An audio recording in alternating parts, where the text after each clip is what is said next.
This is the Big O Show. This is the Big O Show. All right. Time to talk a little Inter-Miami. And the one and only Michelle Kaufman from the Miami Herald does an excellent job of covering the team on a daily basis. The team that is next in line to win a championship. We had in our power rankings, the Panthers were number 1 and Inter-Miami was number 2. So they're well on their way, Michelle. And now, you know, the beauty is now with this 6-1-1 streak, there's no hurry to bring back Messi. You know, I know for the people that bought tickets, I get it. But in reality, the way they're playing, man, this has been a lot of fun. A lot of fun. Yeah, it's actually not 6-1-1. Well, he played in the tie. They're 6-1 without him in the last 7. He played in that 3-3 game against St. Louis. Oh, so if you're counting games that he didn't play, they're 6-1 without him. Okay, 6. Well, either way, over the last 7 games. Yeah. No, I mean, it's a great record. Sick. Nobody would believe you. Nobody would believe you. Everyone thought as soon as June 1st came, this team was going to go off a cliff because Messi's going to be missing, Suarez is going to be missing, Rojas is going to be missing. Everyone just thought, this is going to be, they need to get as many points as they can by June 1st because June is going to be a disaster during Copa America, blah, blah, blah. Turned out completely different. This team found a way to win without Messi, without Suarez. A bunch of other guys have stepped up. Tata's been able to manage all these new players, bringing in a couple new ones even now. David Martinez from River Plate is here now as a center back. He's going to maybe make his debut tomorrow in the Leagues Cup opener against Puebla. And the team is in first place, 53 points ahead of every other, the best record in the entire league of MLS. Even with, if I had told you, I just did this math right here for a story that I'm writing. Lionel Messi has missed 13 of their 25 league games this year. 13 out of 25 games he has not played, so more than half.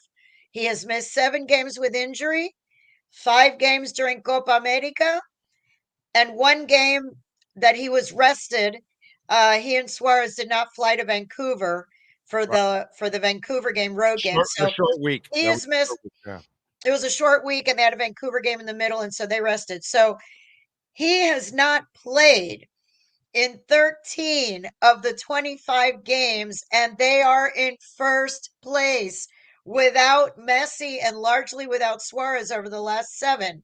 So it's very, very impressive. And now it's almost a shame that all this momentum that they've built, they now have a 1-month league break for the Leagues Cup, which is just kind of stuck in the middle of everything. Now for 1 month, there's no league games again until the end of August. The good part about that is Messi will have some time to get healthy because I think it may take him up to a month to get healthy again from his ankle. He's still in a boot.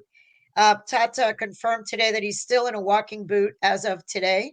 Yeah. So he's not going to be playing, anytime soon. There's no need to play. You already won Leagues Cup last year. You got nothing to prove. Right. If you win this year, it's a bonus. Great. But don't kill yourself. Keep yourself prepared for the MLS Cup this year. That's what you need to win this year. Yeah. It's a really different situation. Last year, they came into Leagues Cup. It was Lionel Messi's debut. Right. His very first game was the Leagues Cup opener against Cruz Azul. The team was in last place. InterMiami had literally the worst record in all of MLS, and Messi was about to play his first game, and he went in there and had that dramatic stoppage time free kick to win the game. They go on to win 7 straight, lift up their Leagues Cup, the first trophy in their team history. This year, completely different. The team is now in first place. Lionel Messi is not even going to play in the game tomorrow. He's injured. And back then, Sergio Busquets and Tata mentioned today a little bit a similar theme, that it was good for the team to have Leagues Cup last summer because everything was spiraling downward with their MLS season, and it gave them like a little restart, a little, here's a new tournament with new opponents. It got them to sort of forget or at least distance themselves from the record in MLS. So it was a good thing. They got to regroup. They had Messi, they added Alba, they added Busquets. All of those things happened. Tata was just starting. It gave them a chance to gel as a team and become what they are now. This year is completely different. Now it's almost like an interruption in the first place team. Like maybe they would have been better, just keep going. But it does give Messi a chance to rest and get better in time for the final stretch. They have 9 games left of the MLS season, starting up again at the end of August. 9 games left. They've already got with 53 points over the last 3 seasons. That would have been enough already to make the playoffs. So they have pretty much, they're, we can say without doing all the math that they probably have already clinched a playoff spot with 53 points, and they still have 9 games to go. Yeah. Very good position right now is the point. Yeah, no, I'm with you there. How many guys are we missing now for the next couple games? Because I know that for the Olympics and stuff, Kromoski and stuff like that, we're going to lose a couple guys, right? They're missing Ben Hakromaskis with the USA team. And Diego Gomez is with the Paraguay team. So those 2 guys are out. Leo Messi is out, as you know. Christoph is out for this game with a knee thing, but he's supposed to return to regular training next week. Okay. He's out. And that's pretty much it of the regulars who have been playing. Okay. Obviously, Messi's a big one. Oh, Suarez is a questionable for tomorrow. He has knee inflammation. So Tata said that he is questionable. He was out there, though, in training today. I saw him in the morning. He was training with the group, but Tata said he is questionable for the game tomorrow. I am getting the distinct impression from reading between the lines, Tata's different answers, and just everything that, as we just said, Leagues Cup right now is not as important. They would never say, we don't care about Leagues Cup. Of course, Right. they have a game tomorrow. They want to win it. There's a cup in front of them. They want to defend that cup. It's their cup. They want to hold it up again. I'm not saying they don't want to win, but I am getting the impression that right now winning the MLS Cup is paramount. Yes. And he is not going to take any risks during Leagues Cup with a player. If there's a player who has some knock, some inflammation, some whatever, I don't think those players are going to be playing 90 minutes during Leagues Cup. I think he's going to go with whatever lineup he can put together, which has been good enough to win games. And they'll see how they do. Like you said, it would be a bonus, but I don't think they're going to throw everything and sacrifice everybody to win a Leagues Cup, which is basically a tournament that was invented by MLS and Liga MX, to make money and to raise awareness for their leagues. But it's not like some cup that has a long history and tradition, and it's not like Copa America. It's not like the World Cup, even US Open Cup. There's that big debate. In fact, there's some supporter groups, FYI, a little aside, there are some supporter groups around the MLS that are boycotting Leagues Cup because they are supporters of the US Open Cup, and they felt that MLS teams should still be playing in US Open Cup the way they always did.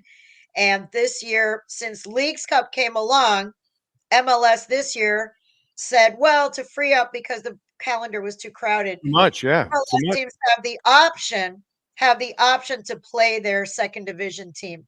And most teams are playing their second division team in the US Open Cup.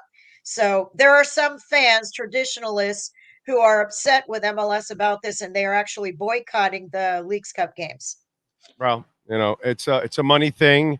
You're going to get the interest from Mexico, and so you're going to get to So it's you got to understand they're trying to survive, and they're trying to make money if they can. And U.S. Open Cup games are for you and me. and we're the They weren't minority. making money. They were not marketed. That's the thing. And that's what Don Garber had said last year was Hardcore. that tournament does have great tradition, but it didn't have like a big TV contract. It didn't have good marketing. It didn't have, a lot of people didn't even know that it was going on. So it could be a great tournament on the field and fun. It's like the NCAA tournament, the all comers. It's like the FA Cup for the United States. But if no one is seeing it and it's not on TV and there's no marketing, it doesn't really help the league that much. So this tournament, they're going to have the game against Tigres next Saturday, InterMiami versus Tigres, one of the top Mexican teams in Houston. So, in Houston against a Mexican team with InterMiami, with or without Messi, I still think they're going to get a really good crowd for that. Packed house, of course, man. It makes sense. Yeah. I get what they're doing, man. I mean, you and I work in this. We understand that there's a business to this too, unfortunately, and it just can't be, about tradition. Sometimes tradition doesn't make you money, and if it doesn't make you money, unfortunately, it's a loser. And this is a sport that can't afford to be doing those kind of things. So it's got to make money. So I totally understand it. And again, the good thing about the Leagues Cup now coming up, which it might be an extension of what's gone on, minus Messi, minus Suarez, and by the way, Rojas too was missing during that time. But you were able to develop the other guys and develop the rest of your roster. So when you do end up getting to the MLS Cup, your team's going to be nice and tested from top to bottom. So in this Leagues Cup, you will give an opportunity to some players also to continue to get some experience. Yeah, the depth has been unbelievable. I just did a little profile on Yannick Bright. If you guys haven't had a chance to read it, Yannick Bright is a bright spot. I'll say a stupid pun. Yannick Bright, if you haven't watched him play or if you haven't paid attention to this young man, this is a rookie out of the University of New Hampshire. He came from the MLS draft, was the number 15 pick. The guy is really good. He's from Italy. He's from Milan. He grew up in Milan. And I just did a profile on him because he and his brother were huge AC Milan fans. They tried out for the youth academy for the Primavera of AC Milan. His brother made it and he was cut. He did not. And he said that he was the scholar. He's considered the scholar in the family. His brother was considered the footballer in the family. So his brother made it, his younger brother, he did not. He was really crushed, really depressed. He was ready to give up soccer altogether. His father, who was a truck driver, said, listen, you are a scholar. You love academics. I want you to have a better life.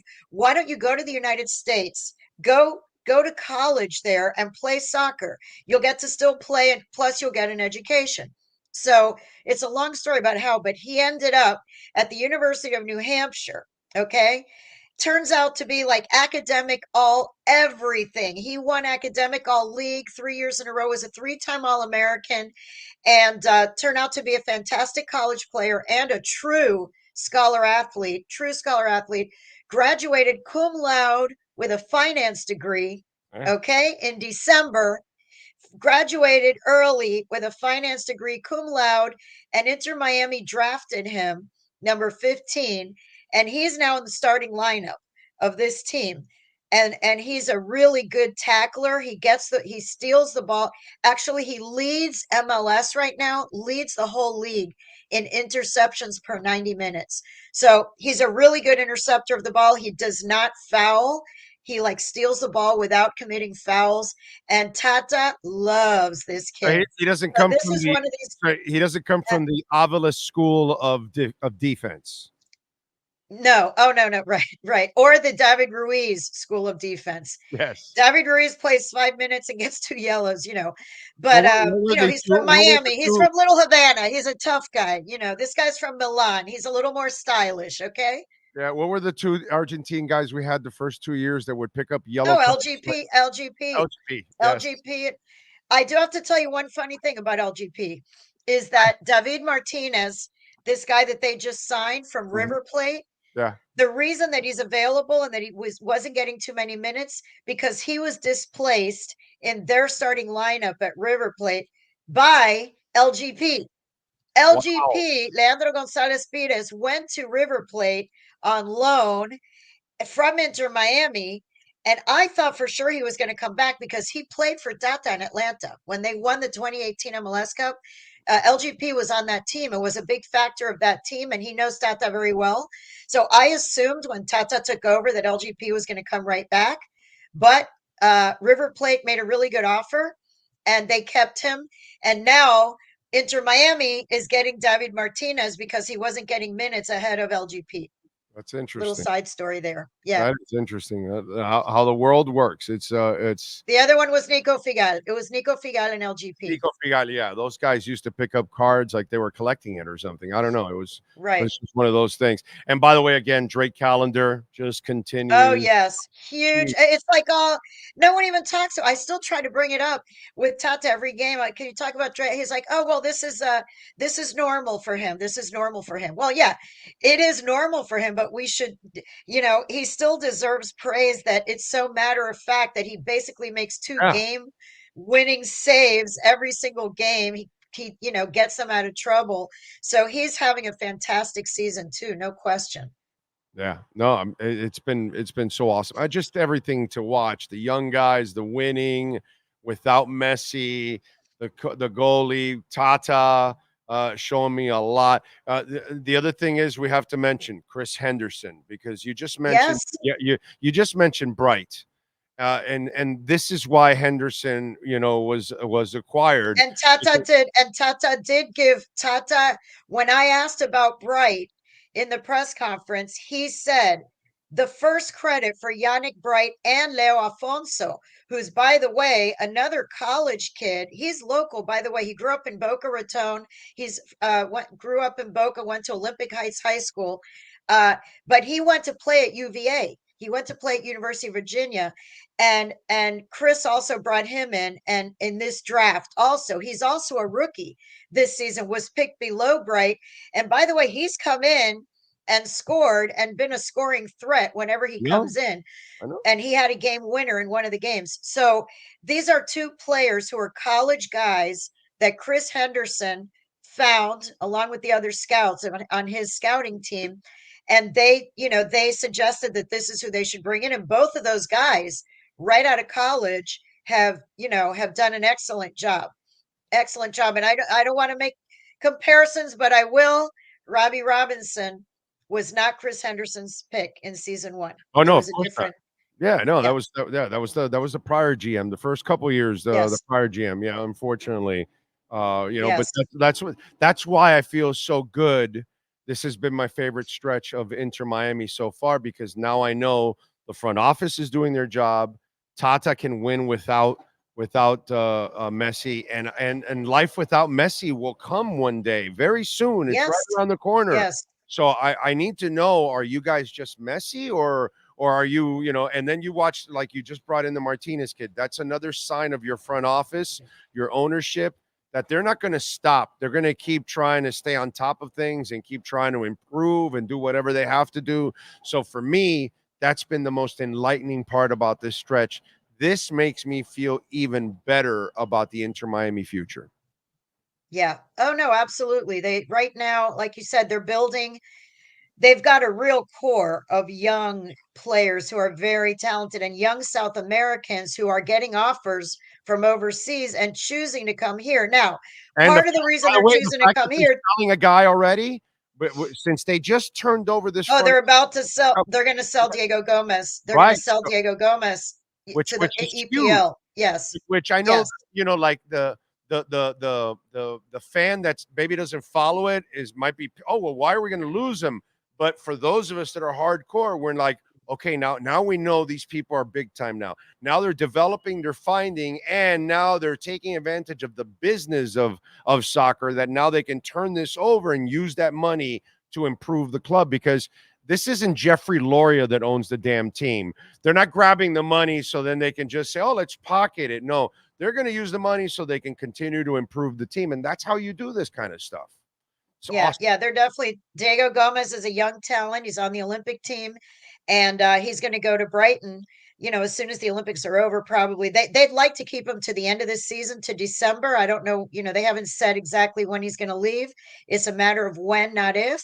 But for Inter Miami to develop a young player, for him to make the leap overseas to the EPL, that bodes well for the future, for sure. Huge, huge, huge. All right, what do you got going on in the Herald so folks can check you out, my friend?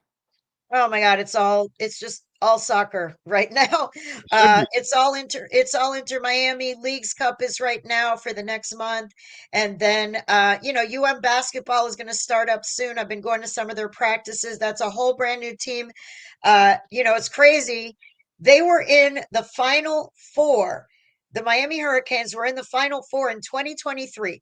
Last year. We are in 2024 now. 1 year ago, in March, they were in the Final Four of 2023. There is only one player remaining from that team. That's it, Nigel Pack. Nobody else. Every other player is gone with NIL, and it's a brand new world. So there are 11 out of the 12 players are completely new transfers from other places. Everyone's just, I think there were 2,000 in Division 1 men's basketball, 2,000 players transferred. It was an average of 5 per team. So every team around the country is different, and so when you read the preseason predictions and all that, I would just throw all that out the window, because no one really knows what any of these teams look like, because it's all brand new teams, and Miami is going to have like 11 new players. So I'll be writing about that in about a month or so. Right now I'm really focused on soccer, and when is Messi coming back, when is Suarez coming back, and how what's going to happen coming forward. Michelle, you are probably the most prominent reporter here in South Florida, maybe history, by the way. I can go as far as that because I've been around watching and witnessing what you've done, when not just covering sports, but covering women's sports. And whether it's the Canes ladies basketball, or we're talking about the Soul, because obviously I was one of the few guys that were there Yes, I with you, remember. or Magic Jack, or whatever's gone on, or the Olympics, or tennis. You've been all over when it comes to women's sports. So there's a question a little bit off the beaten path. Has anybody ever taken women's sports by storm like Caitlin Clark? Like, I've never seen anything like it. Well, It would have to be no, I track, mean, like FloJo it would have or to be something in Serena. tennis or something, right? Yes. Serena, yeah.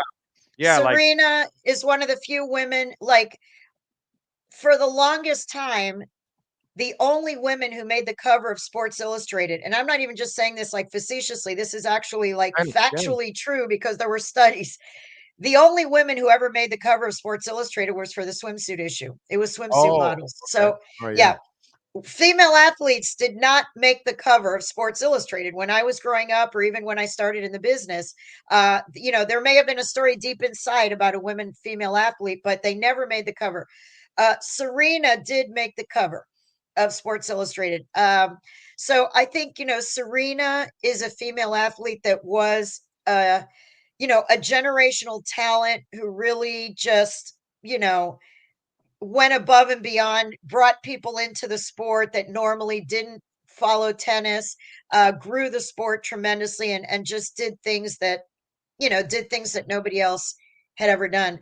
For sure. Um, But that's more Caitlin mainstream. Clark, That's a mainstream sport because of all the prior tennis stars too that have kind of made because there already were a lot of fans, right? yeah, Women's basketball was a niche sport. yeah, Women's basketball was very much a niche sport that the niche fans were super into it, but the rest of the world didn't care at all about women's basketball. And now everybody knows who Caitlin Clark is. And the thing is, I think it's not only I think it's not only Caitlin Clark herself, the way she plays and what she did and all the records and all those things she's doing. It is also it's become the it's become a racial story, okay, with her and Angel Reese and the rest of the league. It's very similar to the Larry Bird story.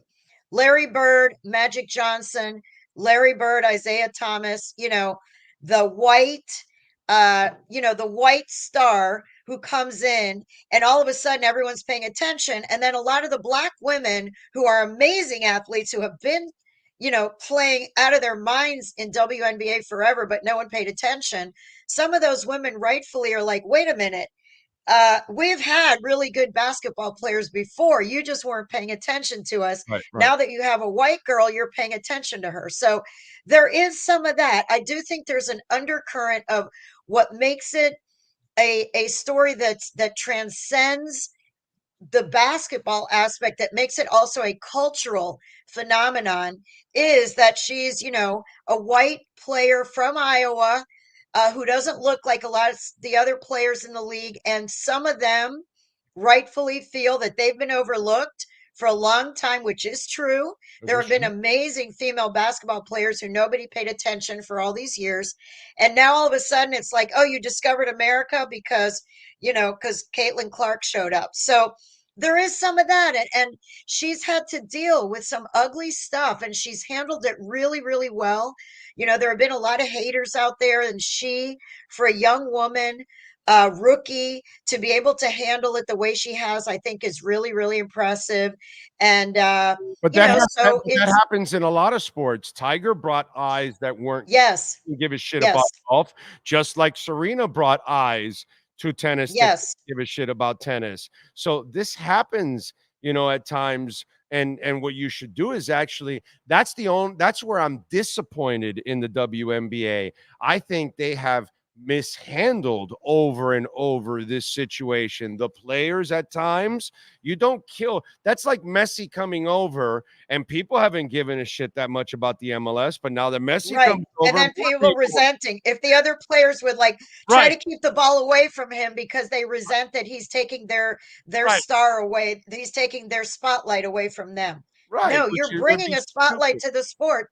And that's the thing that the MLS players and his teammates have said repeatedly. Look, we know that those stadiums are not being Robert Taylor knows that they're not getting 67,000 to see him. He's from Finland. He's, he knows that the reason people are buying those tickets is to see Messi, but he doesn't resent it. In fact, he embraces it. And not only him, but everyone else that I've talked to on this team, which is that he is bringing attention not only to the league, to every player in this league now has more eyeballs all across the world through Apple. So someone like Robert Taylor, for example, he just signed today a 2-year contract extension. Right. Okay. Mm-hmm. Robert Taylor today signed a 2-year contract extension. He became much more valuable because he's Messi's teammate, and everybody is seeing what he does. The other scouts around the world were seeing what he does. And when you have someone like Caitlin Clark, like Serena, like Tiger Woods, like Messi, these generational athletes who bring a spotlight to a sport, to an entire sport, everybody benefits, including me, the sports writer. My stories are getting more page views because Messi is here. I admit it. I'm writing the same as I always wrote, just like Lionel Messi writes. Robert Taylor plays the same as he always played. The women in the WNBA are playing the same as they always played. People are paying more attention to my stories now because I'm writing about Lionel Messi is on this team now, whereas he was not on the team before. So it's a win-win. Everybody should be thrilled that Caitlin Clark exists, that she came along, that she's in the league. She has, she's filling arenas. She's selling merchandise. She's creating. She's filling NBA arenas. She is doing what no one has ever done before. She's the Messi. She is the Messi of WNBA. She is the Messi of WNBA. The ticket prices go up when she plays. The attendance goes up when she plays, and the opponents play harder when she plays because everyone has a little maybe chip on shoulders going on. But to be mean to her and to it's dirty shots. It's so counterproductive. It's so counterproductive. It's really bad. It would by be the like way, you said. I was wrong. Because at first, when they didn't put her in the Olympic team, I go, oh, I get it, whatever. But then when I started looking into it, and Diana Taurasi's 41 and she's playing, it's like she has nothing left to prove. She's a goddess already in that sport. Right. Oh, right. Your sport needs the shot in the arm. Put Caitlin Clark and Reese on your damn Olympic team so you could get more eyes in your sport all over the world and everything else. That, again, WNBA dropped the ball on that one too. I would have put them it's not like the final 2 spots are that important or it's going to take away. Right. In fact, they showed their wares in the All-Star game. Okay? Mhm. Yeah. I know it's the All-Star game, but I know that the ladies on the other side wanted to beat Caitlin Clark in the All-Star game, okay? And they ended up winning. So, give me a break, So Caitlin's going to be even better next year. I can't wait to see her next year after she hits the gym and does everything she does like rookie does normally, and she knows the whole league and all that. Man, that woman is only going to get better and better and better. It's a great story. It's a really, really great story to follow. Absolutely. All right. Yep. Follow her on Twitter at Koff Sports and catch her exceptional work there at the Miami Herald. Michelle, as always, great conversation. Appreciate you. Thank you. All right. Great to talk to you. Thanks. Have a great weekend. Have a great weekend. Thank you, Michelle. There you go. Michelle Kaufman from the Miami Herald.